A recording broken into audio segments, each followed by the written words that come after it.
Hi, good evening, everyone. Welcome to the CB3 Health Seniors Human Services, Youth Education and Human Rights Committee meeting. This is our monthly meeting. My name is May Lee and I am the committee chair. Okay, before we start the meeting, Larissa will explain the procedures and rules of the meeting, how it's to be conducted. Sure. Good evening, everyone. Thank you for attending Health and Human Services Committee meeting this evening. To start off, I'd like to advise everyone that this meeting is being recorded. At this time, we do welcome all non-board members who are joining us this evening to check in with the chat. You can sign in with your name and your affiliation if that's appropriate. And this way we can keep our attendance. We request that if you are not speaking, that you remain on mute to reduce any background noise or disruption. If you are having any technical issues, you can reach out to me in the chat and I will be able to assist you to resolve any issues that you are having. Our chat will only be used for technical issues and sign in. It is not meant to be a side conversation. Bear with me one second. And I think that is about it. If you wish to speak, we ask that you do raise your hand so our board chair can recognize you. Okay, and welcome. Thanks, May. Okay, thank you, Larissa. So let me just get on, talk to you about what the agenda, today's agenda is. First, we will have roll call and approval of the minutes. Now, after that, we will get into our two main agenda items, which is number one, a presentation from the CUNY School of Public Health on a survey project that they are embarking on, or actually probably have started. And then after that, we will do some, for our own committee, we will do some planning of future agenda items, just thinking about, other topics or items we may want to talk about throughout the year. And after that, we will have reports from CABs or CECs that we are sitting on. Okay, any questions? Okay, I don't see any. So Thomas, can you take the roll call, please? Sure. Good evening, everyone. I'm going to start our roll call. May Lee. Here. Present. Thomas, present. Larissa. Present. Ana Calderon. Anna. Eric Diaz. Larry Fenn. Present. Thank you. Okay. Deborah. Oh, you're not talking. No, Deborah. Alicia Lewis Coleman. Present. Gotcha. I see it. Laura Lugo. Here. Hi, Laura. Hola. Heidi Schmidt.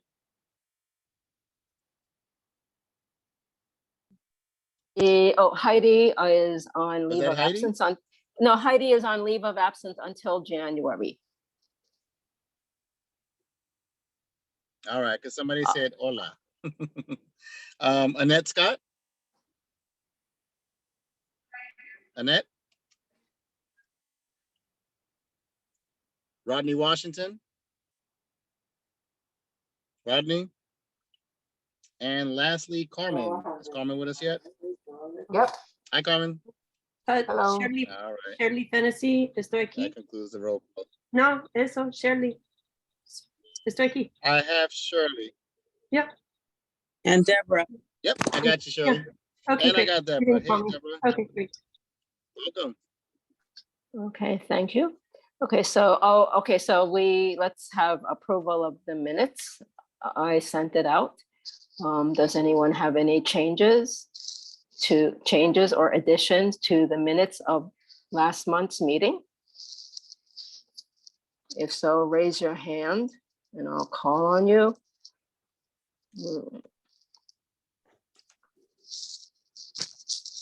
Yeah, I don't see any hand raised, so the minutes are approved. All right, so next thing, we'll just get on with the meeting. Okay, our first presentation from Diana Romero. She's with the CUNY School of Public Health. Diana?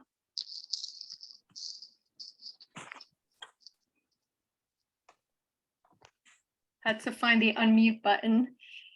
Well, thank you so much for making some time in your committee meeting today for this presentation.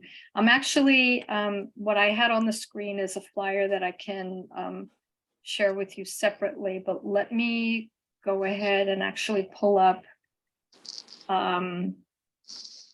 this PowerPoint. It's only about, I don't know, 5 or 6 slides, and it's just to give you sort of an overview of the project, but I really love this to be more of a conversation about firstly, any questions you have, but maybe even more important than that, any suggestions and ideas you have as to the extent to which you think this might be of interest to your community. So, as was said, I'm in the Department of Community Health and Social Sciences at the CUNY School of Public Health. We're located in Central Harlem at 125th and Lex and Lenox. And we've just gotten started on this project with that's being funded and in partnership with the Department of Health. So we're calling it Health Equity and Access to Care. It pretty much is focusing on those, 2 main issues. And it's actually a focus group study. I think maybe there was some confusion. We're not doing a survey. We're actually having in-depth focus group discussions with New Yorkers across the city, and we plan to do this for quite some time. So just to give you a little background, last year, the health department conducted a quantitative analysis of hospitalization or use of hospital services in New York City. They were particularly interested in whether there were differences by individuals who had used services, by their racial ethnic identity, as well as their health insurance status. And they definitely went in expecting that there would be differences. And indeed, the quantitative data that they analyzed supported their hypotheses in 2 ways. Basically, they found that people who identified as predominantly African-American, Black, or Latino, Hispanic, and people who identified in terms of health insurance as not having health insurance or utilizing public health insurance such as Medicaid, they were much more likely to use the public hospitals in New York City or other safety net hospitals. And by contrast, those who identified as white and or who identified as having commercial health insurance or private health insurance were more likely to have been using hospital services, private hospitals. So that was basically concrete evidence of their suspicion in terms of differential access or use of hospitals in New York City. Sorry, something. Essentially, this is what I just said. So that they had sort of this, statistical evidence for their suspicion. And the data that they used were, some of you may have heard of Sparks data. It's New York statewide. It's hospitals across the state, but they focused in on the hospitals specifically in New York City. So the thing is that these Sparks data are what they call discharge data, whether people were admitted to the hospital or whether they just utilized same day sort of ambulatory hospital services. They were captured in the Sparks data, but essentially these data are fairly limited. There's a variety of patient demographics that they can provide. There's, the treatments they receive, the services, charges, etc. So they can capture that. And they then were analyzed and they were able to sort of identify the what's, like what is the issue here and the what was that there definitely are differences in the kinds of hospitals that people in New York City were accessing based on their racial ethnic identity as well as on their insurance status. But they couldn't necessarily from these data explain, why this was going on. These quantitative data are limited in that way. So what might be the factors driving this differential access of, healthcare across the city? And so I think to their credit, and this is out of the Bureau of Equitable Health Systems at the Health Department, which is under the Center for Health Equity and Community Well-being, right? So they're very much focused around issues around equity, and also in the context of last year, the Health Department issuing a major declaration of racism as a public health crisis. This project fits very much within that vein. And they really wanted to delve more deeply and address the why. What is going on? What are people's stories about what's happening when they do access or try to access healthcare at different hospitals in the city? So that's where they reached out to us and they asked us to partner with them in a project that's intended to get at that. So the details of the project are the following. We just got started in August doing focus groups. And it's really the first phase of what's intended to be several phases over the course of these 2 years. As is the case, I think, with everything, funding is limited. So they're hoping to be able to continue to provide funds over the course of these several phases. But we're kind of working with limited funds and rolling things out kind of one phase at a time. So what we've begun to do is focus groups in this first phase here, where we're reaching out like I'm doing here tonight, like we've broadcast, information about this project to all the community boards across the city, borough presidents' offices, CBOs in different communities. The health department is helping to spread the word. We're going to be moving next to like public libraries and the Department of Education to really try to reach out into all different communities across the 5 boroughs. But in this first phase, what we're doing is just working with sort of these 4 major, if you will, racial ethnic groups among not the immigrant population, let's say, because that's the next phase, and I'll explain why in a moment, but these different racial ethnic categories and these 3 kind of big insurance status categories: people who say they have private or commercial health insurance, people who are participating in one of the Medicaid programs, and people who don't have insurance. So those we felt were like the sort of the big categories to start with.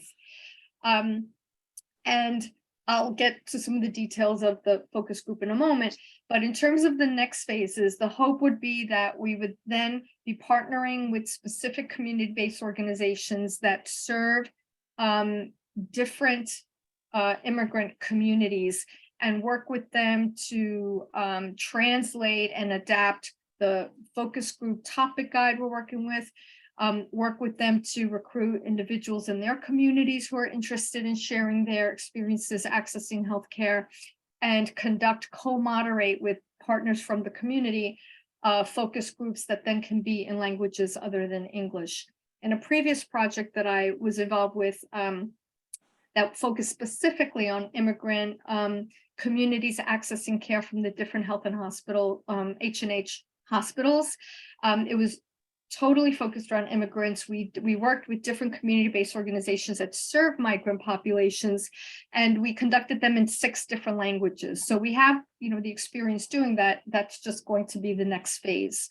And then, as you can see here, there are subsequent phases that ideally with adequate, funding, the health department is interested possibly in these other vulnerable groups, such as indigenous populations, unstably housed and formerly incarcerated. So again, this is all very fluid The hope is that reaching out early in this process, we can engage with communities and get input and have that shape the progress of how we proceed with this project. So none of this is set in stone. I'd like this to be clear that we're reaching out early and often to help, this be as useful across the city as possible. And so, as I mentioned, we've employed already many of, if not all of these different forms of outreach, different CBOs in a database we have, organizations we've worked with. The health department has sent out information about the project as well. We're continuing to meet with community boards or president's offices, in-person events we're attending. And as I mentioned, we'll be adding on outreach through the neighborhood libraries and schools. We're totally interested in any suggestions that you may have on how to further get the word out across the city. And I can put in the chat the link to the project and the flyer that we've been using.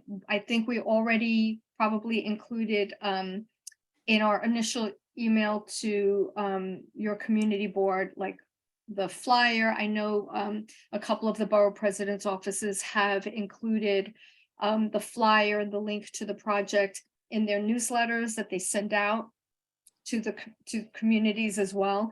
So I can certainly follow up with with how to directly access the project, but the link essentially is a link to a short survey. That's maybe where this thing of a survey came in, and it's for people to sign up if they're interested in doing the focus group. So we have them provide us with just some basic information so we can reach out to them and schedule a focus group for them to participate in.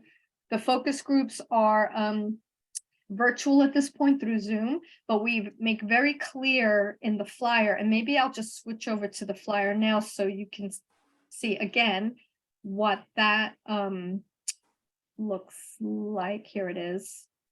So we have this in a couple forms. We have it in a form that can be used in social media outreach, like tweeting out to your community. We also, there's a Word version and a PDF version. But on this flyer, we have the basic information that people will want to know. What makes them eligible?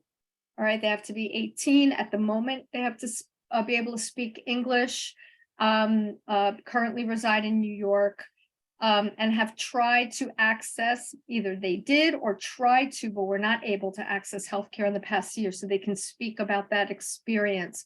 We do say here that if they don't have access to reliable internet for Zoom, for video conferencing, we have space on our campus in Harlem, community space where we can certainly have someone participate in that manner. And actually, I probably pulled up the not most recent version of this flyer, because next to are able to speak English, we have a newer version that parenthetically says, we will be doing focus groups in other languages, in the near future, and that we would keep their information available and reach out to them once we have them available in languages other than English. So I'll send that updated flyer. But what they do is they click on this link, and it's like, I think about 10 questions that for us to make sure that, they kind of meet these criteria. And they give us whatever contact information works for them so that we can follow up with them and schedule focus groups. And we are doing, and importantly, we are trying to compensate folks at some level, at least, for their time in the focus groups. They're about 1.5 to 2 hours long. And we are scheduling them, as it says here, every day of the week, at like 3 or 4 different slots over the course of the day: morning, early afternoon, later afternoon, evening, again, to try to accommodate as many people as we can around their work schedules and other, responsibilities that they may have. So And then when we go on site, we have these flyers and people can scan the QR code, and that will get them to the little survey as well for them to, so they can click on the link, they can scan the QR code. And we're, like I said, we have this available in a couple different formats that I could follow up and send to you all later if this is something you think that you would want to share with your community.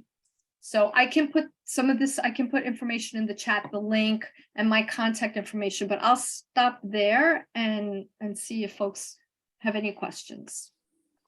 Okay, okay, please raise your hand and I will call on you. And I just saw a hand raised and it went down. I guess not. Does anyone have any questions? Did you raise your hand?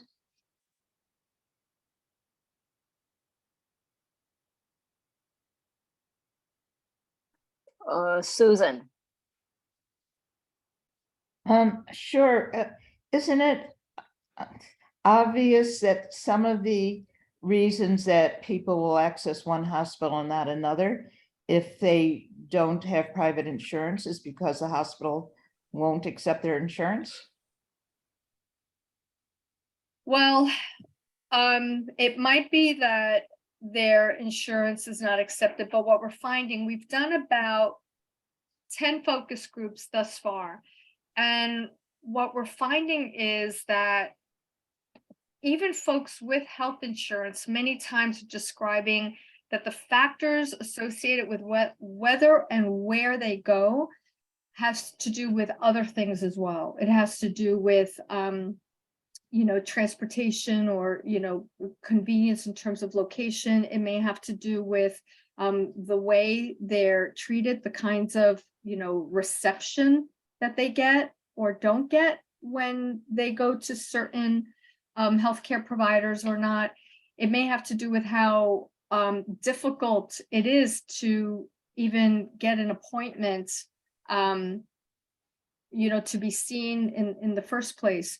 So, not having. Can I just say, our board, because this is an issue, it's not even people with insurance, but insurance that won't be accepted by private hospitals for certain things. We've had this issue, well, it's with Mount Sinai, with mental health, behavioral health insurance coverage.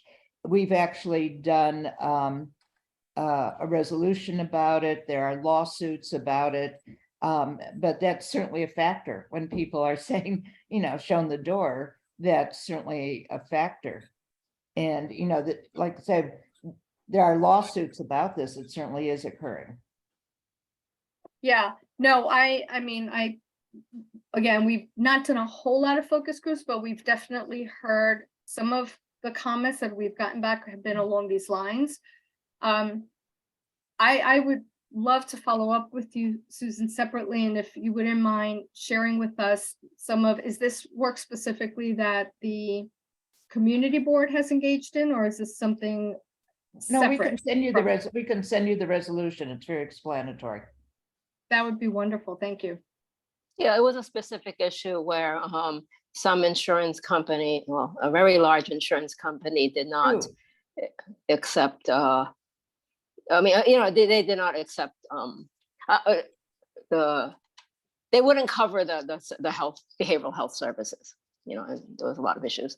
But is this, okay, before I ask my question, okay, first Carmen, then Arnett, and then Shirley.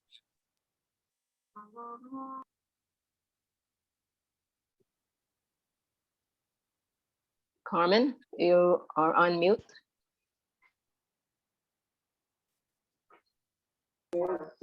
Hello, this better? Okay, I'm glad that the study's happening, but it's definitely something that happened before. Going down the decades of about indigent care, insured versus the underinsured and the not insured. And I remember at one time, private hospitals who didn't even accept Medicaid. So we've gone through that history of having to fight for people to get health care properly. And part of that fight is probably what goes into what's happening today, where people choose where they have always been accepted. And for the most part, that is the public hospital system. You know, when finally Medicaid was accepted by the private hospitals, then it was a fight for patients. Because before, everybody went to the public hospital system if they had Medicaid. But when they started to accept it, then that was a whole other ball of wax with that argument. I know that at a time when I was working with Judy Wessler at the Commission for the Public Health System, we did a similar study where we interviewed areas that had large healthcare disparities. And we were looking at the very things, I guess, that you're looking at today as well, as far as indigent care and the underinsured and what happens to them, particularly when it comes to, well, today, mental health, only because I think this pandemic has definitely given us what's known as a mental health tsunami, that right now, I don't think anyone is equipped to handle at the rate that things are going. But the argument with the insurance companies, and particularly with Medicaid and Medicare, has always been an issue, especially in communities of color. So I'm just trying to figure out, based on your study or when you have your findings, what is it that you're hoping to accomplish at the end of the day that hasn't been done before in looking at healthcare? Yeah, no, I appreciate, you know, the comments and the question. The health department is hoping to take the findings from this work and actually use it as ammunition, if you will, evidence to advocate for policy change. So they really want this to be action oriented and not just describe, you know, the problem again. I think because it's coming from out of the Bureau of Equitable Health Systems, and they're really interested in how to inform health systems to be more equitable, that they're committed to using this to recommend policy change. Now, I think I'm not sure to what extent they have more influence or impact on private health systems as opposed to, you know, H&H, which is a sister, you know, institution. But at the same time, you know, the analysis they did included all hospitals in New York City, not just H&H. They really did want to see like what's going on in the private. So I think they're very aspirational about using this for their advocacy around policy change in the city. Okay. Arnett? Sorry for my lateness. I was basically going to ask the same question that Carmen did. What is the goal of the, you know, once the study is done, what is the goal after? Because like she said before, it's been done and we've already, it's on record that there's disparities. So re-asking the question, I wanted to know what the end result will be. And also, because I'm late and I apologize, you're only focusing on the initial, why people initially are turned away or initially not going to hospitals, or are you also including in the studies those that may have gone to hospitals and been denied treatment? Because there are times when you go into ERs and or doctor visits in a clinic and they've been denied certain medical treatment. Are you also looking into those instances or having people discuss those instances which may have led to them not going to particular hospitals? That's one to know about that. Yeah, no, I think those are two great questions. I'll start with the second one first while it's fresh in my mind, and then just maybe add a little to my response to Carmen's question, which you're echoing. So we're explicitly including people who tried to access care, but were not able to get it for whatever reason. We felt that if we only included people who access care, obviously it's going to be skewed toward those who were able to get care. So really that I had it on the slide, but also in the actual kind of enrollment survey that we have when people log in, if they're interested in participating, that question is very explicit. In the past year, did they receive care, hospital services, or did they try to access care but were not able to receive? So that's a great question, and we really want to be able to capture that.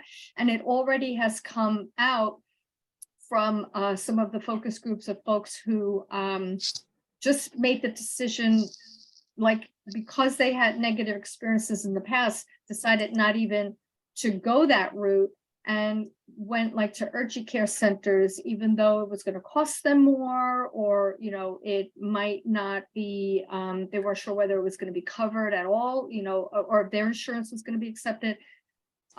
So we are getting those stories.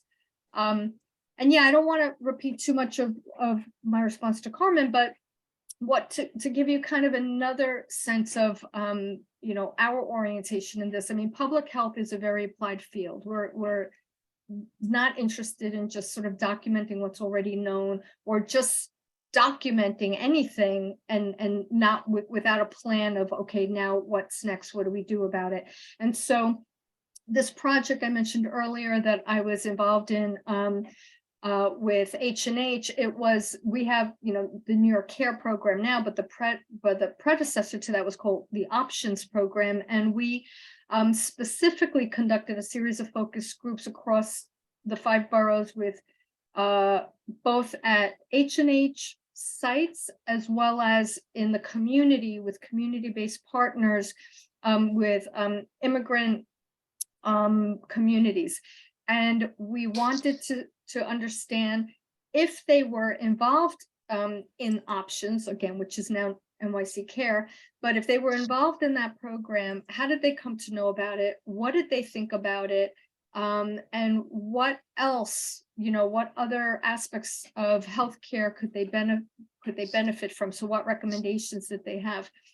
And we did those at the different hospitals because they were already enrolled. We knew we could get folks at the hospitals who were enrolled in Options, but in the community, we did focus groups with folks who were not enrolled or using the Options, or NYC Care program.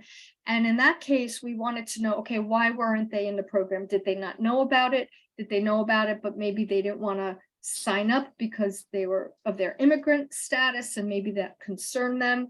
And now that they knew about it, what kind of services would benefit them? What could they get from it?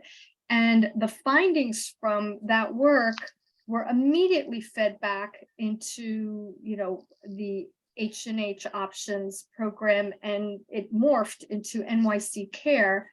And a lot of the findings from that project were incorporated into the current NYC Care program. So just an example of how we're really committed to utilizing the data that we receive from participants in the project to influence or, support improvements or change.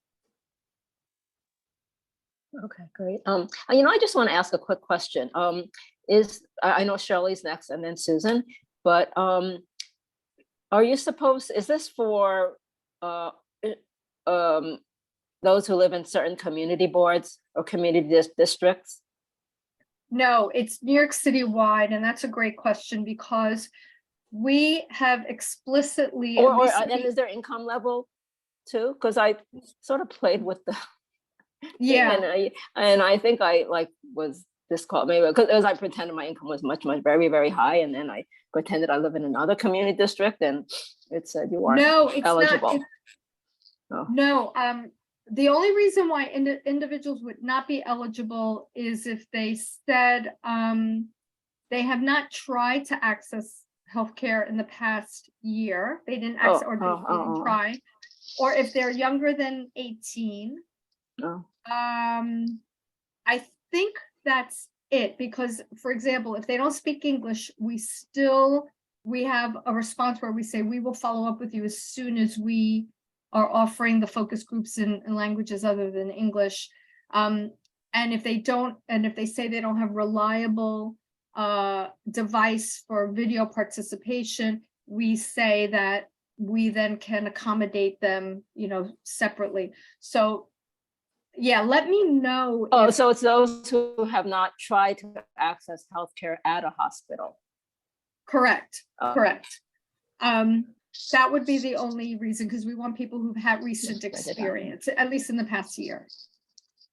But to answer your other question, it is across the city, and we are explicitly not working with any specific organization right now to help with recruitment, because we want it to be open across the city, and we don't really want it to be biased by, okay, certain individuals are, receive community-based services from this organization, and that organization is partnering with us, and then all those people end up in the study, but we might not be getting other New Yorkers. So that's why, if you remember that slide of all the different recruitment approaches, and we'll keep adding to them, we're trying very hard to make this, that we reach out to as many people as we can, and through as many, stakeholders and gatekeepers, such as community boards and other groups, but so that it's potentially available to anybody. Okay, great. Okay, so let's get on with the others who have questions. Shirley and then Susan. Sure. I was just going to say that that I had a lot of trouble with getting mental health coverage, even though I had private insurance with several hospitals. So that, I think it's a big barrier, just, what's accepted and what's not. So the other thing I wanted to say is I'm wondering if you've thought about reaching out to these citywide parent advocates that work, that are elected officials in the DOE in order to recruit parents. I think particularly there's, as you mentioned, there's a crisis in mental health, but there is a crisis in our coordination of care, and there's a crisis in resources, and particularly partial hospitalization programs or other, alternative resources for our youth. And so I would wonder if that would be a place where you'd want to focus some of your energy, is really looking at parents, school access, multilingual parent access, all of those issues around just coordination of care, and whether or not they even are aware of services they could even try to get. I don't know if I'm out of the ballpark with this question or this suggestion, but I feel like if you contact these citywide parents, I can't remember what their official title is, but there's 12 for each, for special education, for bilingual education, and it might be a really great resource for you to get some really nice data around the experiences of parents and families in New York City. Shirley, I really appreciate that recommendation. We actually, presentation I made last week, a similar recommendation was made, and we my alluding to that earlier when I said through Department of Education, two things were mentioned. I think one of them is what you've just suggested right now. I think they were described as parent coordinators through the DOE. And then the other was, I think they said parent council groups. Yeah, there's citywide parent council groups. So there's one for special education, there's one for multilingual education, there's all different groups. Yeah. And they're elected officials within the NYC DOE and their parents. And I think, they have a big reach in multi languages, and they might be a really good resource just to get the parent side of why they don't find care, or how they're seeking care, and whether or not they're getting it or not. I think that's part of what the issue with CARES was anyways, was that just, that access to information. That's great. That's great. Yep, it is on our list, and I appreciate that, reiterating that. Okay, Susan?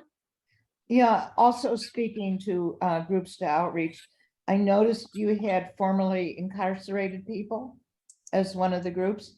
So, there are both shelters and supportive housing for formerly incarcerated. One group we have in this community is the Women's Prison Association, might be good to reach out to. Are these, my understanding, it's all virtual, they aren't in person? Yeah, they have started out as virtual, clearly because of COVID. And we can probably see how things evolve over the course of this project. There's a good chance that as we get into some of these more specific groups, for example, formerly incarcerated, unstably housed, etc., that we might be kind of in a better COVID place to convene in person, because we're still balancing, concerns around that. And I think we're moving into a moment when things might start to go up again and So, spike. I think you're gonna just eliminate groups by having it, if it's virtual. For either they may not have the technology, they may, not everyone knows how to use everything. So I'm even thinking like certain senior centers that are mostly immigrants. If you do a focus group there, or some of the supportive housing, that you can go to them and do a very good focus group. And I'm gonna just say, I think for the idea of a focus group being in person is might be very different anyway. But I think, having a QR code and that sort of thing is just, you're just going to eliminate a lot of people. And if you have a focus group, you could serve a meal there. If it's in person. Absolutely. I in the past have done, particularly with seniors, with tenants associations, with different immigrant communities in person. And I think we are cautiously optimistic that we'll be able to move back into that modality. We're just, as a school of public health, we're trying to be, cognizant of the sort of risk benefit analysis with bringing people together in small space. But I totally hear that. They have been getting together for quite some time. You know that, right? For sure. All these senior centers, I mean, they've been in person for a long time. Yeah. And, so, okay. Somebody raised their, Carmen? Just one other question. In terms of emergency services, is that also being discussed? Because in terms of what services? Sorry? Emergency services, going into the ER. But that's usually for most people their first experience in the hospital setting. And for the most part, they don't know about EMTALA or laws like that governing emergency services, that you're supposed to be treated no matter what's happening. That takes priority over insurance, but most people don't know that, so they don't even acquire emergency services for that reason. At least in immigrant groups, I know that factually, that they'll just wait till the last minute. If they don't have the insurance, or if they don't have enough insurance. Yeah. A lot of what people are sharing with us is their experiences with emergency services, and not great, but there's definitely a lot of, not surprisingly, a lot of the discussion revolves around that, for sure.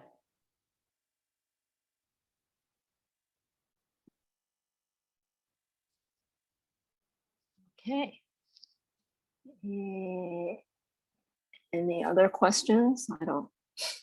Well, folks are just taking another second to think about it, I just noticed in the chat, Annette's really generous offer to invite, me to a meeting for the Community Education Council. I just want to say that would be wonderful, and I'm happy to follow up with you if you want to put your email address or something in the chat, but I really much appreciate that. Okay. Yeah, and I think later on when you talk to the immigrant groups, I know a lot of people, I think you may have reached out to my organization. Your name is very familiar to me, actually, so you may have, or reached out to many of other organizations. So looking forward to hearing from you later when you get to that phase. That would be wonderful. Thank you. Okay. All right, so everybody has her contact information, right? It's in the chat, and what we can reach out to you if we have other ideas for, reaching out to groups to do focus groups. That or would doing be outreach great. for the focus groups. Okay. Can I just ask one Yes. question? Is it possible, or has it already happened, that if you have email communication or newsletter to residents in the district where the information, the flyer, can be shared with them? I don't know if that's possible or if that's maybe already been done. We haven't had our newsletters since we stopped meeting in person pre-COVID. Because we used to print it and give it out at meetings. I see. And there's no sort of regular email communication, like to a list of residents? Well, we don't know that we don't send out something like that, but if you go on our website, we have a community group page where people, block associations and different groups sign up with their contact information. So I think it would be a really good idea to send the flyers to the different groups and ask them to send it to their groups. That's wonderful. That's And then, great. We'll definitely do that. Okay, let me know if you and can then- find it. I'll make sure you can see if I have the link. Right. And so, Susan, couldn't she make an announcement at public session? Sure. At our full board, which is trying to think. I think November 22? 22nd. It's- It will also be virtual, and there will be a public session at 6:30 for any kind of announcements. It's a 2-minute thing. And if you sign up on our website, there's a public speaker form that you can sign up before the meeting, and then, give the information at the meeting also. That sounds great. And if Thank you send me an email and remind me, I will send you the resolution that we did about it's basically third-party insurance, that, no matter what the hospital, people get turned down. It's basically, it was United and Oxford, their, what do you call it? The management, it's not the individual, but the, what do you call the Managed care. managed care? It was Oxford and United Managed Care for behavioral health. Okay. Yes, I'll follow up via email. Thank you. Okay, thank you. All right, so so we'll move on to our next agenda item. Diana, you're welcome to stay, or you're also free to go and make best use of the rest of your evening, or do what you really had. What else do you ever have to do besides coming to meetings? Well, thank you for your time, everyone, and for your great suggestions and questions. And I'll definitely follow up along these several lines that were recommended. I appreciate it. Have a good evening. Okay, you too. All right, guys. So okay, so we're. Hi, Deborah. Is that a hand raised, Deborah? Maybe not. Okay. All right. So, okay, we're on to our next agenda item, which is agenda planning. Just some agenda planning. Since we have a light agenda today, I thought we could take an opportunity to do some of this. For many of you know that our committee often gets agenda items, we get requests to support something, or there's a hot issue, last year, and comes in waves. But, we also can plan a little bit proactively and, put on things that don't just come to us. So I had sent out an email about this, and I gave an example of how in December we are going to have a joint meeting with land use, and we will have speakers to speak about from city agencies to speak about, I guess, the city's policy on housing and homelessness. So they're, just speaking to us, what we will do with the information. We haven't decided, no one's decided, but it's good to do. I know another community board had a similar presentation, right, Susan? Susan was the one who found the other agenda item in earlier this year. Yeah. I think it was Community Board 7, right, the Upper West Side? Yes, I did find it in another item, and I thought there are some aspects of their board that are very similar to ours, so I thought it'd be relevant. But as far as the use of it, I think if nothing else, at the very minimum, it's definitely going to inform district needs and budget priorities. Right, yeah, so we'll be having someone from DHS, HPD, and the mayor's office Right. at that meeting. And they were the same speakers who went to the other meeting. Right. So, that's an idea. There are some things we definitely have that are definitely, just to let you know, definitely on our list of to-dos. So one thing is to follow up with the Rivington House. Okay, so the Rivington House nursing home, with the Allure Group and the settlement. We last heard about this prior to COVID, right? We had that big meeting. And, so we still need to follow up because there was a deadline by which they had to, establish another nursing home. We have a new contact there, the former chief of staff at Manhattan Borough President at Gail's office is now working there. So we will invite her to come update us. Well, Deborah, you're speaking, but we can't hear you. And you're not on mute either. Well, I can't hear you. I don't know if others can hear you. Oh, okay. Well, when you figure it out, you can. Okay, so that was one thing. What was the other thing? Yeah, the Allure Group, and there's something else that we just have to, that's like outstanding that we have to follow up on. Alicia, did you have your hand raised? Yeah, I do have my hand raised. We'll lower it in a minute. Has there been any follow-up with the White Street project to close the detention centers? Has there been any progress made with that? Has anyone been in that CAB meeting lately? Well, I personally have not gone to it, and but it's happening. I mean, there's a lot of construction going on there. Okay. We can find out. Yeah. So so I know you're concerned. What's happening with the detention center, the Manhattan Detention Center? Yep. Okay. I mean, the Thank city you. jail, right? The Tombs. Yep. The Tombs. Yep. Thank you. I have not been to one, but we can find out. And I don't even know if they've been having meetings. But I know there's a lot of construction, and the groups around there are very there's a lot of construction and disruption going on there right now. Are you interested?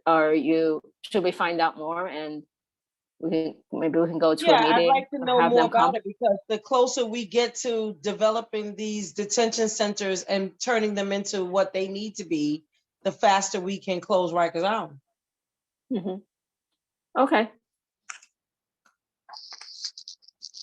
So another one is closing Rikers Island, and what's going on with these the new jails, right? that will be there. Yes, All right. thank you, May. Thank you. Yeah, I had sent out an email also asking, go, One more Alicia, did you thing. finish? One more thing, the school at the Essex Crossing. Any progress Okay, being made so with that? Okay, so we passed the resolution to ask them, for the extension. I think it was 5 years we asked for. So we've sent them the resolution. And I just talked to Susan a bit. So we will follow up with them because we want to get something back and pay on paper. And we are also waiting for the new assistant district manager, as that could be a good project for the new assistant district manager, just to help with that follow-up. And as you all know, we are hiring. We don't have one yet. The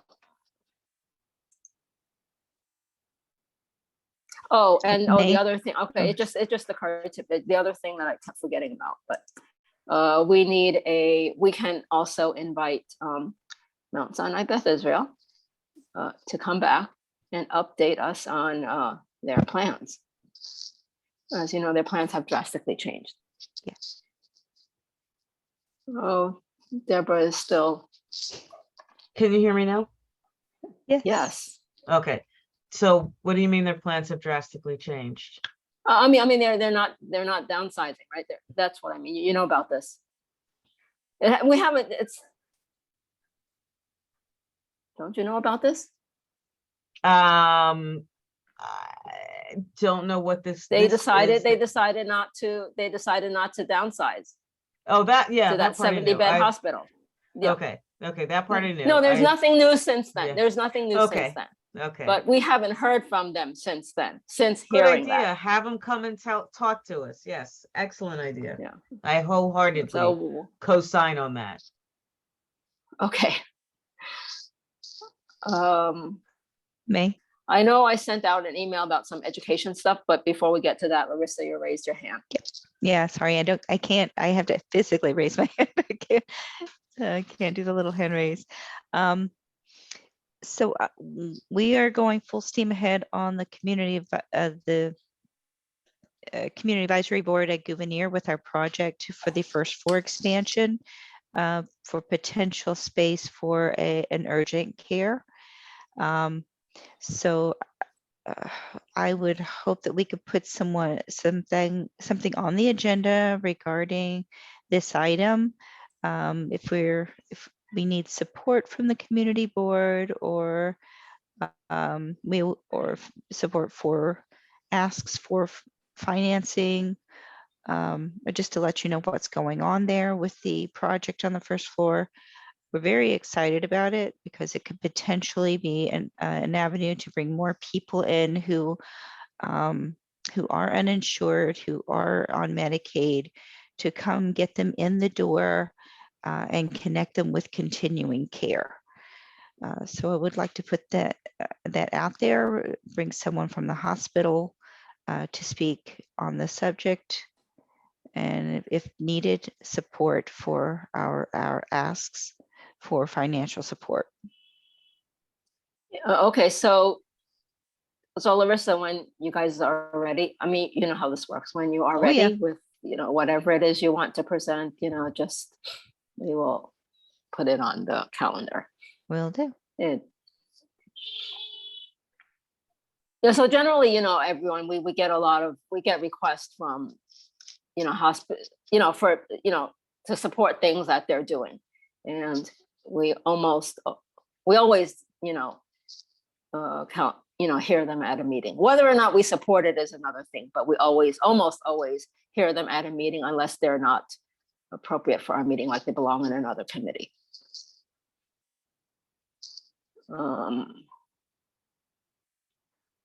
Okay, so I also wanted to talk about the education stuff, and I know I asked Arnett since she's on the leadership of the CEC, to think about some education issues, particularly you know, we want to, I think it's a good idea for us to work with CEC one more and, you know, partner with them. You know, if Arnett, you could talk to us about some of the issues they need help with that, you know, you think CB could help with. We'd like to hear about that. I mean, I haven't been keeping track of CEC, so. And I know there's tons of issues, but not, I'm sure not every single issue is, you know, suitable for CB3 to help with, but some maybe. Well, thank you. I have a horrible migraine. That's why the light is going on and off. I don't know if you can see me, but this is going to have to do because it hurts. All right. So the CEC, one of the things that we're looking into is basically the reading loss of students from COVID, as well as just overall maintaining a progression of learning capabilities of our students. So we're looking hard into what we would need in order to, what resources we need in order to help our most vulnerable students in schools that have high population of transient student, well, not homeless, was houseless students. Like PS 188 has a high number of those students, and they are also in need. But across the board, the district, like everywhere else in the country, the reading levels and math levels dropped, but it is harder for those that were already in a deficit. So we're looking into finding out what, and with the superintendent. So I'm supposed to speak with her sometime soon before our next meeting about things that she has looked into that she would need us to advocate for, and as well as us as a council also putting in our suggestions on what we see would be best as parents make their own suggestions and or complaints about what's going on in their particular schools.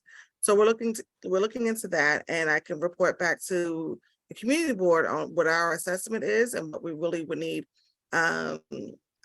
people to help, well, the board to help advocate for. Since we haven't solidified exactly what that is, I just want to let everybody know that's the direction that we're moving in, as well as, and one of the models that, well, like before, one of the parents was also looking into models such as the dyslexia school that opened in the Bronx, looking to see how we can help our special needs students in our district. It may not look like dyslexia, but something that would have an additional resource for those children in our area with special needs. And like I said, not necessarily dyslexia, but trying to get something that we can survey what would be the greatest need for our district and moving forward from there. And also that was the one. And then really that's what we talked about the most. Everything else, for the most part, like everyone knows, like there's 10,000 fires that needs to be put out. So we're trying to put more focus on one, and that right now is our the reading levels for our students. Oh, okay. Well, reading and math, or reading, well, reading is everything, right? So yeah, right now we're concentrating on reading. It will probably morph into, because before the statistics came out about reading and math, we were already focusing on reading, and then math hit. Like I said, there's so many fires. Like, well, we know we're going to have to work on math too, but it's like, let's see what we can do for reading, and then go over into the math, and then concentrate on the other aspects that we need help on. But for right now, the superintendent is working on what resources are needed for. Oh, you're on mute. Oh, so right now the superintendent, the last conversation we had was working on resources for reading, and also really contacting the principals and seeing what each school needs, because every school is, it's not a one size fit all. Some principals have a game plan that they need help with funding and making sure that's in play.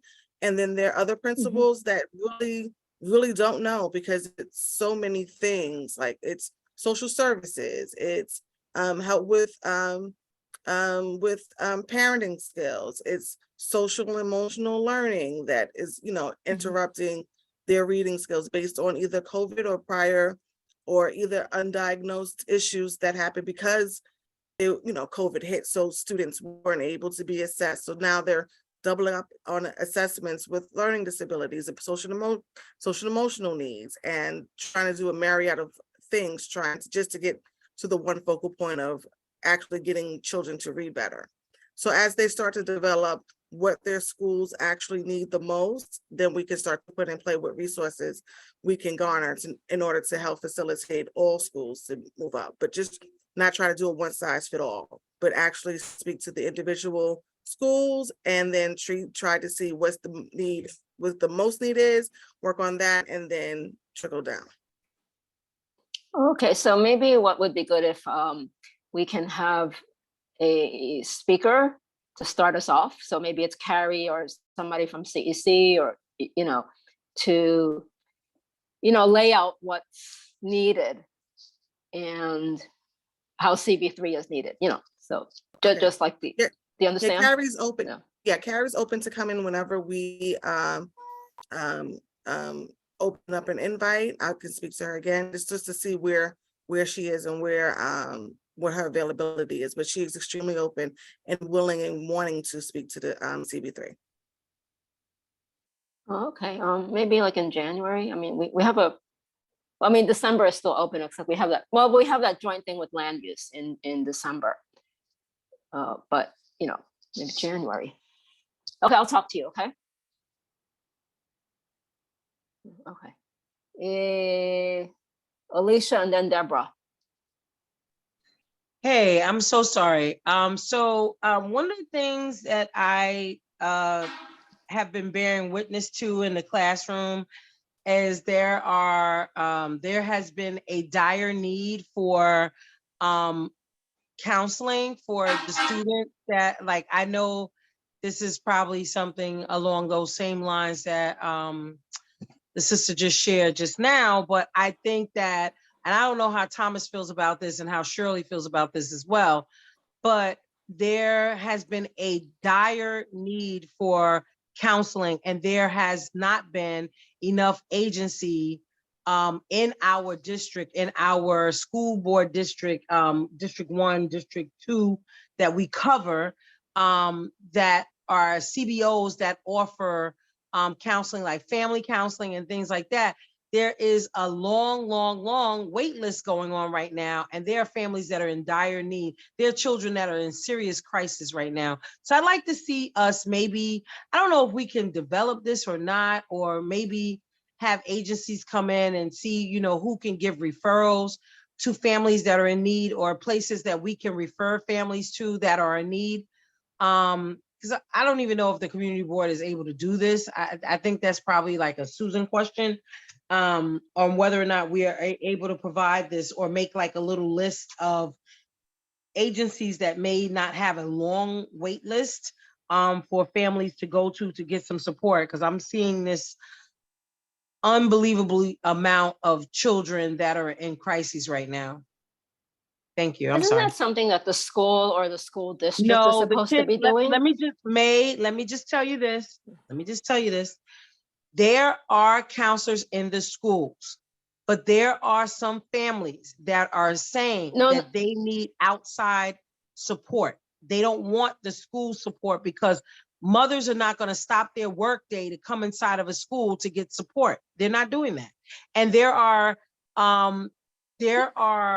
social workers in the school that are making referrals to places that don't have availability. We have a lot of kids in crisis, and we need availability now, because it's happening to the adults, so it's also happening to the children. There are no programs that are open right now, and so we need to find places where people can actually go right now and get at least, like 6 months worth of counseling or a year's worth of counseling or whatever, because it's detrimental right now. Okay, it really is. Yeah, okay, Alicia. Right. No, I know the school counselors are for the kids. They're not for the adults necessarily. But when I said the school is supposed to do it, I meant the school could have that database, and they're the one who makes the referral, since they're the ones who's connected to the parents. However, another thing that came up is, this whole thing about, I guess, wellness programs, and I don't know if this fits, like, an assessment of health and wellness programs in our community, or these counseling, mental health programs. I know, did we do an assessment of that, maybe, or, so that's not just for the kids and the parents, but I mean, it can be for everybody, because a lot of people need it these days. Maybe that's, For sure. we could ask Susan about it. I mean, they have they get this, I think it's passed already. There's this planning fellow that, this is like one of those planning fellow projects, so, but I'm not sure what the schedule for the planning. There's a whole cycle for, hiring these planning fellows. And I remember that a few months ago, Susan asked about it, like, what committee could have a project. I mean, it doesn't have to be urban planning, it can be health planning as well, but we didn't have an idea at the time. Yeah, thank you, May. Thank you, everyone. Yeah, so I think that's what you mean. Oh, there's a lot of hands raised. Deborah, Arnett, Shirley, Thomas. Hi, so Okay, Arnett, can we do Shirley, Thomas, and Arnett? what? Sure, Hi, Deborah. Sure, whenever. Yeah, sure, whenever. I mean, I don't need to go first. It's, Okay, I Deborah's just want- first. Yeah, No, Deborah's first. yeah, let Deborah go Arnett. first. Yeah. Okay, so mine is actually a question and a wondering. I know that, in the world where I work, which is in independent and private schools, a lot of schools have a position that is like a person who handles institutional analysis. And I do have a place where I'm going with this. What I'm curious about is that there are children who have IEPs, and they are provided services based on those IEPs. So the Department of Education for each district, there should be data that says, what are the services that are being most utilized by our kids at each level of schooling? So the way that I'm connecting that is that I know that Adams is talking about dyslexia, and there's this need and a push to really figure out screening and to figure out if there's a way to support kids who are diagnosed with dyslexia, or maybe perhaps have dyslexia and not have been diagnosed. But the bottom line for my question is there a way to determine in our district, based on IEPs and referrals, what are the services that are most being utilized by the students in the district at the different levels? So if we had a sense of, are there kids who are doing speech and language? How many of them are doing speech and language? How long are they in speech and language? Are they doing OT? Are they doing PT? Are they doing counseling? So I think looking at what is the actual need, and it may be an unmet need, because not necessarily all kids who have an IEP are getting those services, because trying to get the services during the day is only possible in certain schools. So if we understand what are the needs, then we might be able to really sort of come up with a plan to say, in District 1, and even sort of tangentially in District 2, because I know that school is supposed to be a dual district school. If we know what are the needs that are not being met, or the needs that are taxed, or the services that are taxed based on usage, that would really give us a direction in which to fight, because you're fighting with actual data. So that's a two-part question. Does the DOE maintain data on what are the services that are being utilized by kids that are mandated on IEPs? So that's something that's been sort of bouncing around in my head, because it gives us a direction in how to fight. If there's a hole, we can fill it, but we don't know what that hole is without understanding what are the needs of the kids that are currently existing in the district right now based on their service requests. So. Oh, okay. I don't, I'm sure they somehow have it, but Yeah, and who's, like I said, where I work, there are usually in schools a director of institutional analysis. So I don't know who in the DOE is the egghead that handles all that data, or the person that can crunch all that data, but the data is there. you know, the independent budget office often does, I mean, I don't know, they've done this study, but they have a lot of reports on their website and on certain things. Oh, can I, So, I'm sorry, can I just give a little information? I don't have a question, just to Mhm. assist in this. For one, great question, Deborah. One, they're backlogged. So there's about 2 to 3 year backlog on IEPs. There's about 3-year backlog in having assessments for the, they don't have lawyers to actually have adjudicated cases, so that parents that are not able to get the services in public school system, you know, their next recourse is adjudication, and from that adjudication, they go to schools like yours, like the ones, you know, the one that you work in an independent or private school that offers those services. There's about a 3-year backlog in just those cases that haven't even been reviewed for assessment to go to adjudication. They had just reached the point where they've been assessed at one level, and then now it's at the adjudication level. So in essence, we're looking at maybe almost close to a 4-year backlog on just getting parents, children exactly what they need. So that's one.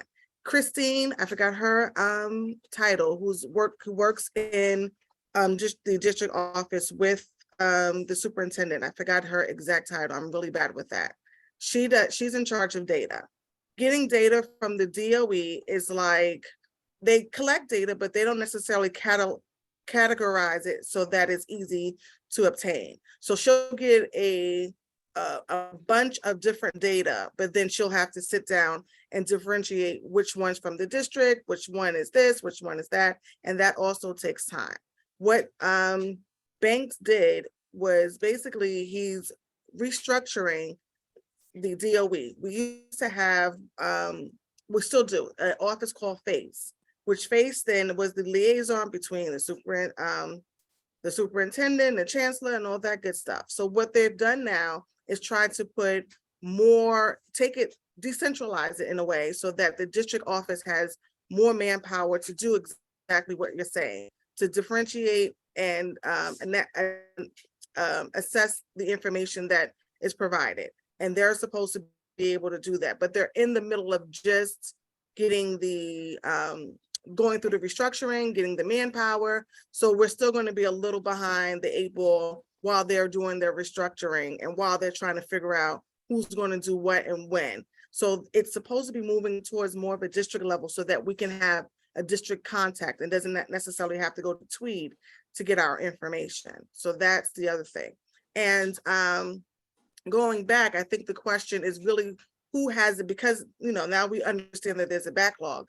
Who isn't being serviced? Because we know there are some people being serviced, and that some is a much smaller number than it is of the people that need the service. So when I speak to Carrie, I always speak about who is not getting services, what are we not able to give to our children, because a lot of times it is not what they need, but what we can't give. Like, so, okay, we have this agency that we're using and we're having this problem here. What are we missing? Where is the gap that needs to be filled in order to get more people services? So that's usually the lens that I work on, because when asking questions, because I already know that there's a backlog. I want to know how many people we left out in the cold.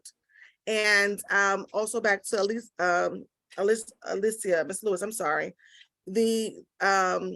There's University Settlement House started Thrive Parent, I think it's called.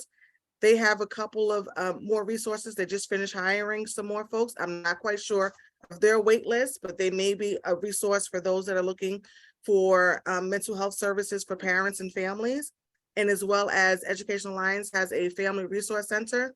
And I believe their goal is to start to have more listing of resources so that when people come to roadblocks, this is not, you know, there's a wait list here, there's a wait list there, that they're going to, what they would like to be a place where people can go to find more information when the school is not able to give that. So I just wanted to give that out real quick. I'm so sorry to going out of turn.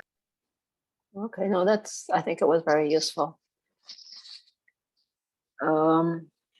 Thomas, Shirley, one of you? Yeah, I wanted to piggyback off of what was said. Mhm. There is a systemic issue. It's not going to change anytime soon. There is a need for students to be assessed properly and receive services. The first thing that's not equitable is we receive a budget, but there's so many different offices that take specifically for District 75 students, monies that are allocated for IEPs. Part of it goes to the District 75 office, part of it gets siphoned off somewhere else. And I've mentioned this in a prior meeting, like for example, when I did our budget in 2011, we had a budget of $11 million because it's based on the student enrollment, but we literally received $4 million at the school. So we were deficient in crucial staff who would be there that are on the IEPs. And then what would compound the problem worse was that there would be parents, rightly so, who would come in, take a tour of the school and sue the Department of Education for a private school for their child because they're saying we don't have what they need. But the students in the community are still left at a deficit of services. There has also been a huge delay with the with referrals for mental health services, and you know we work closely with the Jewish board and some other places, and I mean I'm still waiting 6 weeks for a student who desperately needs services.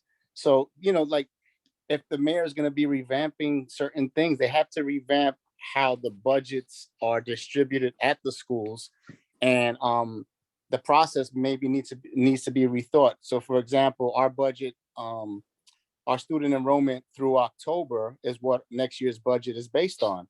And that's not necessarily fair because in District 75, the kids are transient. You know, we're citywide.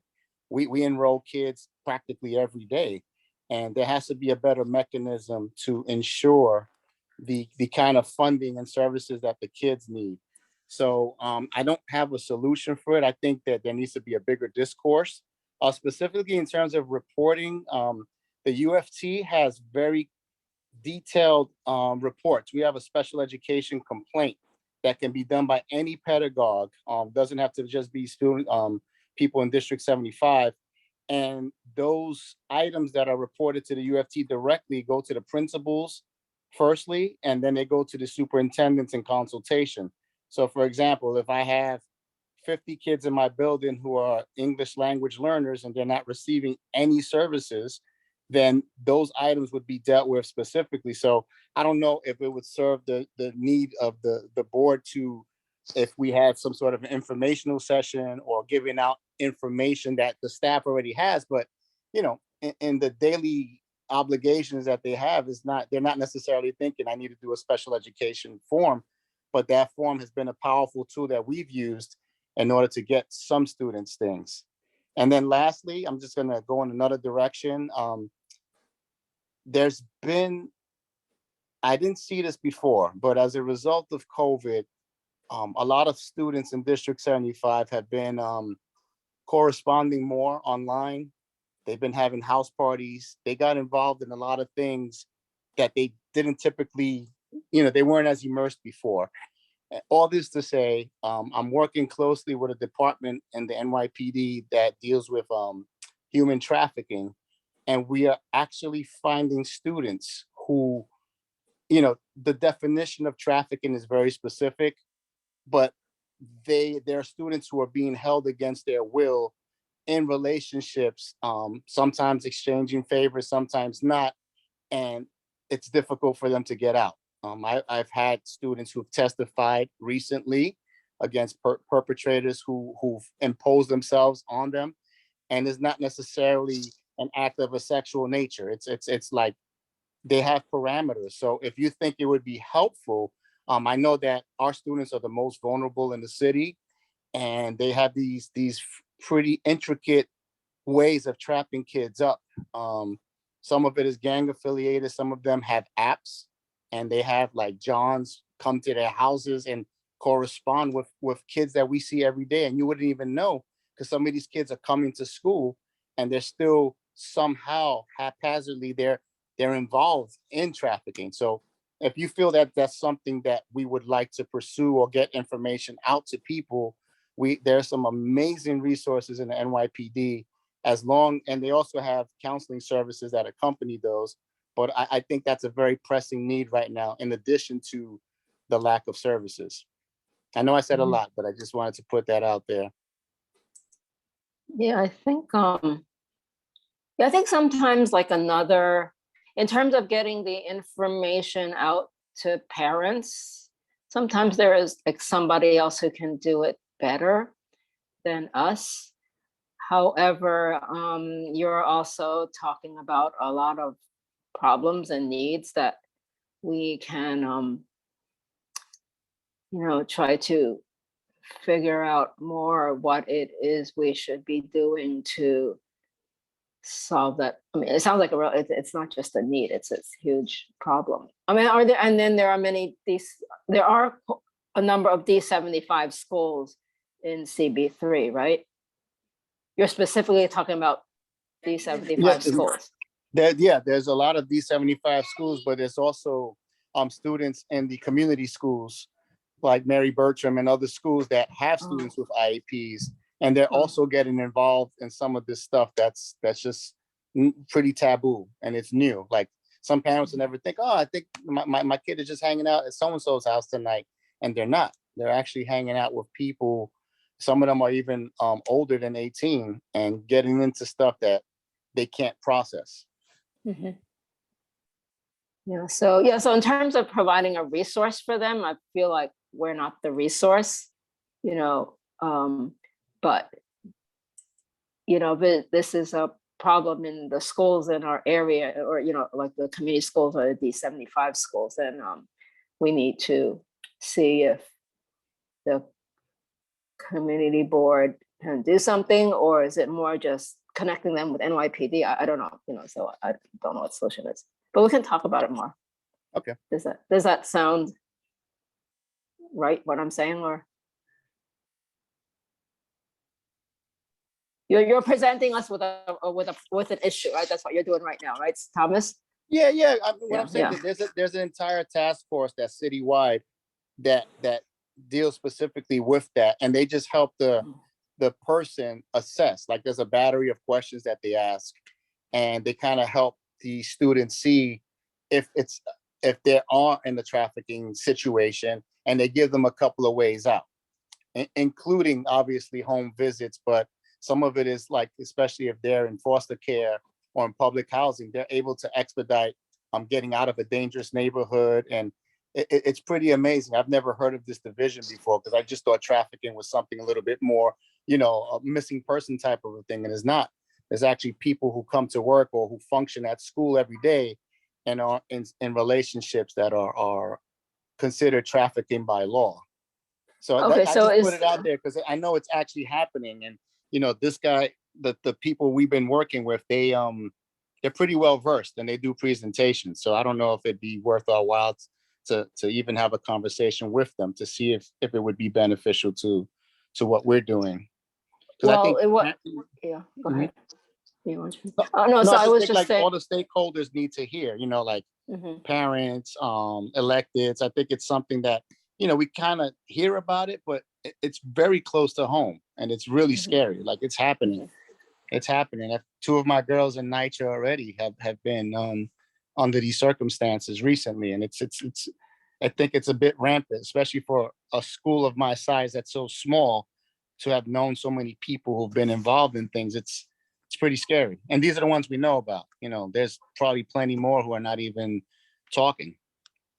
Okay, so I know. So what I was going to say is that also if this task force, that like, is it well resourced or not? Does it need more resources? Does it need more funding? That's also something for us to think about. And I know it's not just a matter of getting money, right? The money has to be spent a certain way, but it has to be effective. So, But in terms of resources, that's something we can definitely, that's definitely always up our alley in terms of getting, more needed resources that people need and getting them to where they should be. Shirley? Yeah, I mean, I just want to kind of emphasize what Thomas said, that also overlaps in our whole, homeless youth initiatives that we keep working on and some of the other school services. So I think that it would be something that would be good to at least hear from the task force, see what their funding is, and see how we can help these children to not be in these situations. So I think it 100% overlaps the work we do with homeless youth, and we always have that on our agenda for our district needs statements. So I would second what Thomas is saying. And then I would second what both Arnett and Deborah said, that, we need to track, and it's great that the school system is figuring out a way to track, but we need to track not just what services are being used, but what's available. Because oftentimes a school doesn't want to do have certain IEPs because they don't have the services. They don't have enough students, or they don't know that they have enough students that are doing that need those services. So that would be another question I would have. And then the other question I would have, Arnett, that's really disheartening to hear 4 years, because we know but if you're identified in kindergarten and you don't get tested with a neuropsych or an ed psych until you're in 4th grade, then you're done. And that's really an egregious infraction on our children, because they need that need that assessment. So I would love to know if we could find out, what are the assessments that are being given? Are they getting just an ed psych from the DOE? Are they, are parents having access to the more expensive, but something they can advocate for as a neuropsych, so that they can get better detailed information? And then I think just what are those services that we have to offer? And not just that, are we providing a resource of services, but can we do an analysis on what services we actually have for these children? And then can we figure out what's needed in our community and beyond around support services for these children? Because I mean, I think once we know what their IEPs are, once we know what services are being used, once we know what services are kind of not being used, there's the whole other side of advocacy for going for services and getting IEPs, but it's about really understanding that data, so that we could, potentially suggest something like they have at Churchill, where we have somebody who's evaluating exactly what services are being given, what services are being used, what services are needed. And, the other piece is, as everyone has stated already, is that we have a mental health crisis. There are beds, there are no beds, there are no places in partial hospital.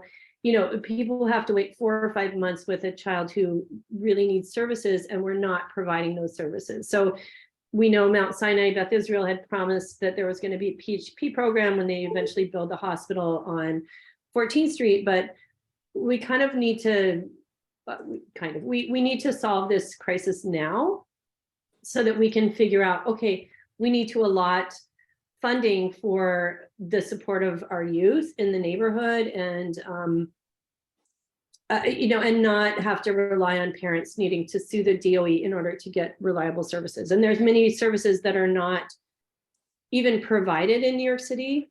I'm not going to go into my whole story, but the DOE pays for services outside the city. That's what they advocate in Westchester, in Long Island.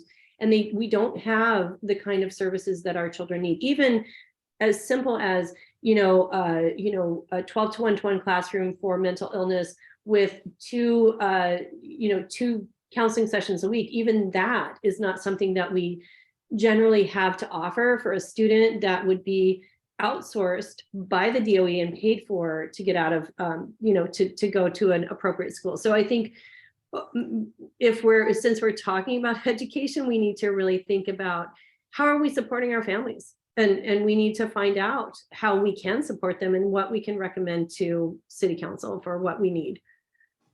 Well, in terms of funding, I mean, right, Yeah, resources. in terms of funding and resources. Yeah, we need both, and we need coordination. The other thing is coordination. I mean, I think everyone spoke to it in some way, but we need coordination between all the services.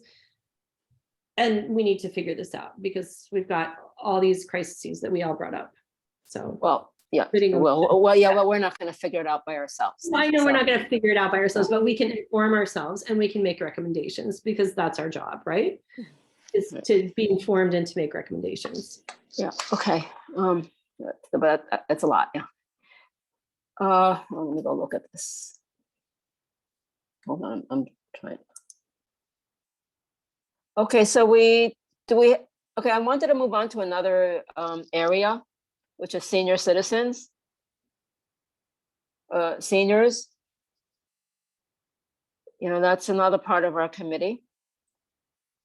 And I talked to Carmen a little bit. I know the Department for the Aging, I mean, there's an annual kind of plan, and then they have annual budget as well. Yeah, Yeah, it's a very like, you know, how to make New York age friendly kind of plan, you know, the comprehensive plan, so. That's the main part of the plan. But today it just so happens that this morning I was at a NORC directors meeting, and there's been a heavy focus on developing programs for senior mental health programs. Apparently, it's turning into a growing problem with people falling into dementia and Alzheimer's. But aside from that, it's also people going through bouts of depression. So today, that was a huge discussion. And so there was even a prominent professional from, I forgot which hospital it was, but it wasn't from New York, to talk about this. And that's when I had mentioned earlier about a mental health tsunami. It's apparently affecting seniors more often than not. Apparently this pandemic really did a lot of damage. So they're looking into that. And I know that they're going to see if they can start the lobbying process in January to see what we can do about putting in programs into place at senior centers, you know, now that they are supposed to be open to capacity. So now, you know, we can certainly accept those seniors in-house. Because again, with the whole thing of using Zoom, not everyone is computer literate to begin with, let alone trying to seek things, especially with innovative stuff like telehealth. Most seniors are used to getting up and going to their appointments versus talking to their doctor through a screen. So that was one of the main issues that was discussed today, aside from, you know, asking money for, of course, opening more programs, as well as looking into innovative programs that can help seniors not take a serious nosedive down down these mental health problems, in particular the Alzheimer's. I didn't realize it was that bad of a deal, because the leading cause for senior fatalities is falls and the mental health issues. And the COVID-19, the isolation, the whole thing. Right, but that did not help. Yeah, that just did not help at all. No. Because there were seniors who were very used to, you know, getting up every day and going to their center, and the fact that they spent the better part of a year not going anywhere. And I see that with my own eyes around here and with the NORC and many of my seniors. Not to mention I keep losing them. So, you know, this month I've lost already 2 more seniors. So it's becoming quite a problem. So it's always been a problem, but and now things are just exacerbated. Mm-hmm. The problem is accelerated in terms of getting worse. Okay. Yeah. So and then we also, I guess, joining that, not just so much for senior citizens, but also in the healthcare field. There has to be more in terms of geriatric services. Okay, so just in terms of, so Carmen, did you want to, like, should we have a speaker about it? You know, is there someone, I've we contacted can make DIFTA it for like a one. topic. Uh-huh. Right, I contacted DIFTA with one. I guess when they start ramping up to rally the troops to go down to City Hall in January, that's when they'll start their outreach efforts. So I asked them if they can, you know, kindly think about the CB3 in their efforts. Oh, okay. But that won't take place until January, What won't take place till January? to have a speaker over.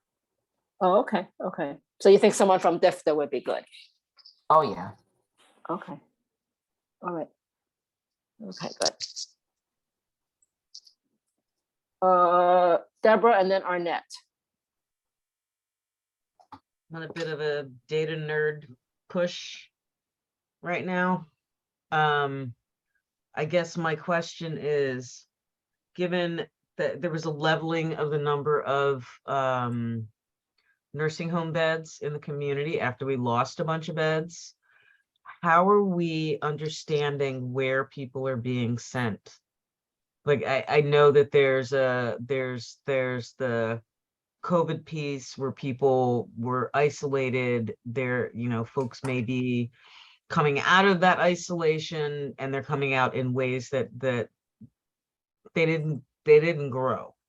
But I guess that's my question is, how do we understand the level of need in the number of folks that, where are people going? Because it's not like because all those nursing home beds went away that suddenly the need disappeared. But how do we know from hospitals, from community-based organizations that go into homes, who no longer go into a home because someone could not remain in their home? How do we know where all these people are going? And I don't have an answer. It's just like, how is that being tracked, or how's that being watched? We know that Allure was supposed to open up a nursing home. They haven't, and they can't I wouldn't trust them to operate a nursing home, but you know what, they were supposed to do that. But that still doesn't address the question of the need didn't go away because there weren't any beds. So I got no answers. I have a metric crap ton of questions, but no answers. I'm sorry. No, that's I think that's important to know, where are they going? What are they doing now? And we definitely know that we need more nursing home beds because we have a growing, older population, a growing population of older adults, and they're staying here and they're getting older and older. I don't know how we know. I don't know if anyone else knows how we know, or I don't know, Carmen, if you know how we know. But it's a question of like service, like the service providers who are going into homes, right? So, and I'm making this up because I don't do this for a living. I work with little kids. I know if I'm an agency or an operator and I have 30 clients that I send nurses out to or home health attendants out to, and those 30 clients at the end of the year, there are 5 of them that cannot be in their home anymore. Like, does that agency know what happens to those 5 people who can't be cared for in their home anymore? So like, I don't know what people are required to do or what folks are responsible for in terms of, like reporting that I no longer service this client because they can't be in their home. You mean like a home health aid agency, or? Yeah, home health aid agencies. I'm sure that there are people that may have got, because I'm dealing with it, like personally dealing with it with my mother and brother. My mother's 82 years old and she cares for my 56-year-old stroke patient brother. And so somebody comes in, but at a certain point, they're not going to be able to come in and do what they do because they're one or the other of them is going to need more specialized care, more round the clock care. Yeah, So okay, people look. drop off, right? People drop Yeah. off. And how are agencies keeping track of the people that drop off? Do they Okay, drop so- off yeah, because they right. die, or do they drop off because they're, moved to closer to family? Like, Mhm. I don't know. I just don't know what the record keeping or the data collection is for these agencies when people are no longer able to be cared for in their homes. Okay, so let's For put those that. agencies, that gets a little difficult because of HIPAA. So they can't really, turn around and do specifics. What happens usually in that case, because I've dealt with a number of those agencies, when someone is no longer under their care, then that case is closed. They do it as case. So they'll say X amount of cases were closed this year. Whether someone is deceased or someone's been put in an institution. That's, two things that I don't know if they don't make that information public, but that's how their record keeping is. Okay. So that's helpful. That is really helpful. And I appreciate that, Carmen. So I guess my question is, if you can, like, it doesn't necessarily, is there, I don't know. I just, it's sort of, people just disappear. And I understand HIPAA and I understand people's privacy and I understand not wanting to, needing to, or wanting to share personal information about people, but even data as simple as, yeah, I don't have an answer. And I think it's sort of it's a shame because we can't understand the need if we don't understand the need as the Right, need but- is happening. Right, Yeah. but Deborah, do you think it'll affect people will start saying we don't need nursing homes anymore? I mean, are you I afraid don't of think that? so. Okay. I honestly don't think so because No, you no, know- I know we need them, but Yeah. I mean, it's good to sort of try to understand everything, but I believe that nobody will say we don't need nursing homes in this community. Well, that might get a little funny because the whole Oh, okay. purpose of trying to keep somebody in their home Yes. and not put them Oh, in I an see, institution is okay. that Okay, no, I from understand. Okay. from an insurance Yes. point of view, it is Yeah, no, far okay, I got it, yeah. cheaper to bring in someone for a couple of hours than it is to Yes. pay a whole institution. So Yes. that's where Okay. the bottom line comes with that. That's an insurance issue at the end of the day. Yeah. Okay, I got it now. Yeah, you're absolutely right. Okay. All right. So let's find out how it's done. I'm sorry. Yeah, Arnett. Yeah, I was thinking of the integral part of having the home health aid. So I believe Chris Marte brought up a piece of legislation advocating for the home health aides that were being forced to work 24 hours and getting paid for just 12 hours. So in trying to figure out who's doing what, I think there's that other piece where we have workers working under conditions that they probably shouldn't work under, based on possibly the fact that there aren't any beds and we're probably keeping more people at home versus giving them the proper medical attention, because we're using people that are not being advocated for in order to keep people in their homes. Like Carmen was saying, an insurance issue it's cheaper to help maintain someone in their home and cheaper to hire people under a really low rate to take care of persons that need a lot more medical assistance than a home health aide is able to provide. And I'm wondering if we have maybe people in that industry give us either speak or a testimonial on what sort of clients that they're dealing with that they're required to stay 23 hours a day. We may find a little more information about where people are maybe dropping off of, possibly still being maintained in their homes in an unideal situation, knowing that they need more assistance. And it may be just more agencies and insurance company referring people to stay in homes rather than in a bed for which they need, to have more medically trained in medical facilities. So I was wondering where we can maybe get more information on that, and just having that also as part of the data point in which we try to figure out where folks are going or where they need to go. Okay, great. Hey, everyone, it's 8:21 and we've been here for about a couple of hours now. So and we still have another agenda item to go. Okay, but we have a lot of stuff here. And, we can do agenda planning. I mean, this is not the only time we do agenda planning. It's just, we can, continue to have it, as another, discussion at another meeting. But I think we have a lot already, and we'll continue. So I would like to move on to the CAB and the CEC reports.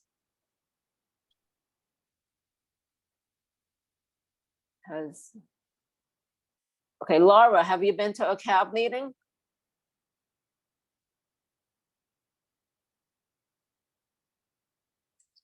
All right. CEC meetings. Has there been a CEC meeting? Anything we need to know about? I mean, you've already said a lot today, but. I know, sorry. Okay, you told us everything we need to know about and more. I did forget one thing that I should have mentioned, and it's on a lighter note instead of the things that we're not doing.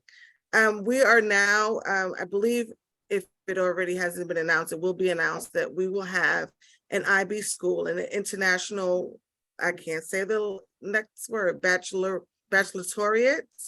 I don't know how to pronounce it. School within our district.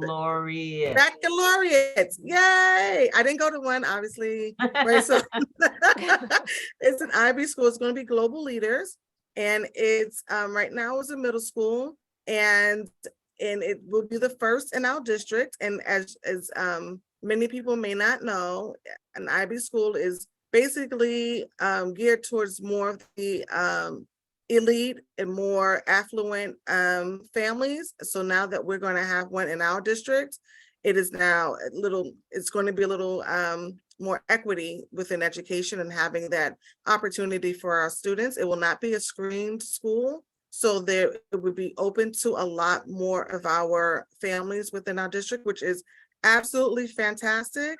A lot of our parents have been requesting better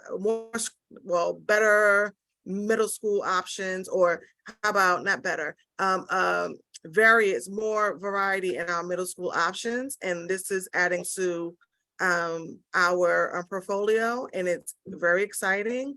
And it's something that I think the CEC as well as parents are going to start to promote more, so that more parents within our district will learn about the new school. So that's great. Where is the school? It's going to be at Global Leaders, which is on, I think, 143 Stanton Street. The number may be off, but it's on Stanton. They share a building with Lower East Side campus. Is that one? Okay. Yeah, it's that one. There was another school that moved out and moved somewhere else. That's Monteville. Monteville actually closed, didn't move out. So they're closed. It's no longer in existence. It's Global. I thought they consolidated. Well, I guess that means they consolidated with another school. I guess it means it closed. For the most part, yeah. I mean, the students went off to other places, but yeah, Monteville in name is no longer in existence within that school.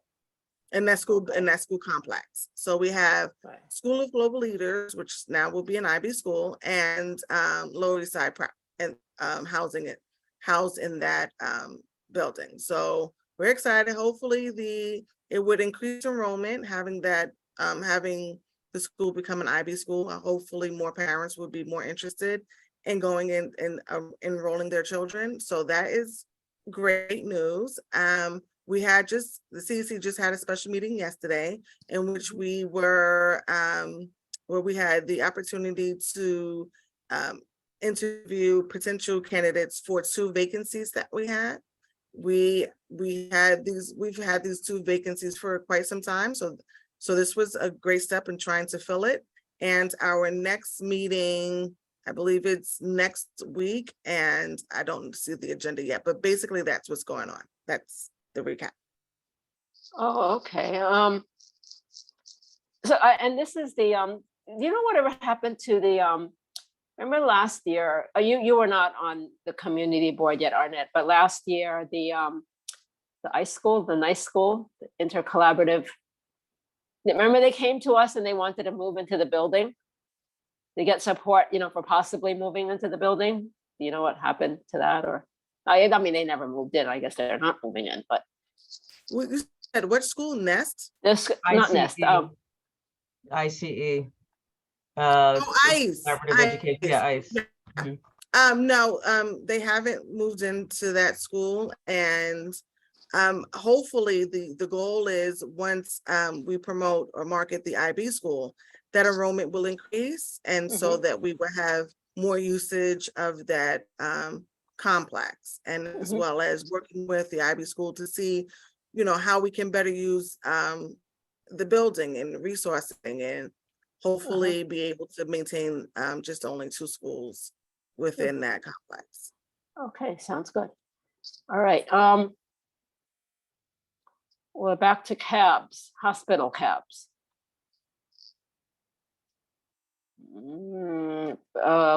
Gouverneur, anything? We will be meeting next Monday. Okay.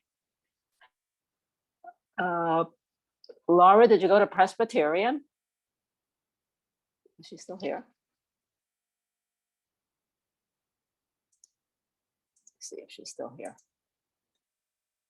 Laura is not here. Mount Sinai Beth Israel? The meeting is next week and I can't attend. I did send you the invitation. All right. It's on Monday. Okay. And Laura also goes to the Bellevue cab, but she's not here. Okay, is there any, okay, so we're at the end of our meeting. Any new or old business? No? Okay, so then we can take final roll call and adjourn the meeting. Oh, okay, so the next meeting, okay, so our next Human Services Committee meeting will be the December 2, the first Thursday, and it will be a joint meeting with land use. And that's what, because we're having that agenda item. So they will be coming to our time slot. Yes, Deborah? Is that in person or virtual? I don't know. It's gotta play it by ear. I just watch the emails. Okay, it depends That's upon a the great state question. of emergency. Yeah, I thought today was gonna be in person, but it turned out it's not. Yeah, so just watch for the emails. Okay. Okay, roll call. May Lee, Here. Thomas Rosa present, Larissa, Present. Anna Calderon, Eric Diaz, Present.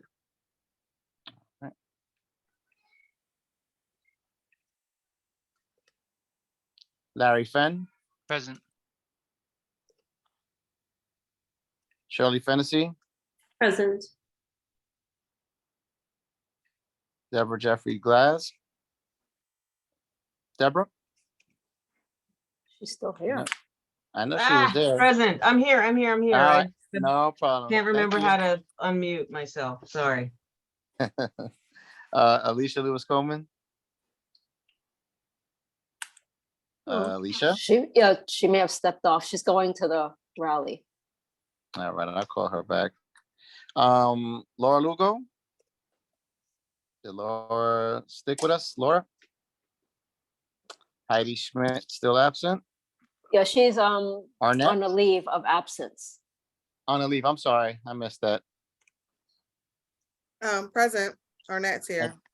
Thank you. Rodney Washington, Present. Thank you. And Carmen Perez. Presente. Thank you.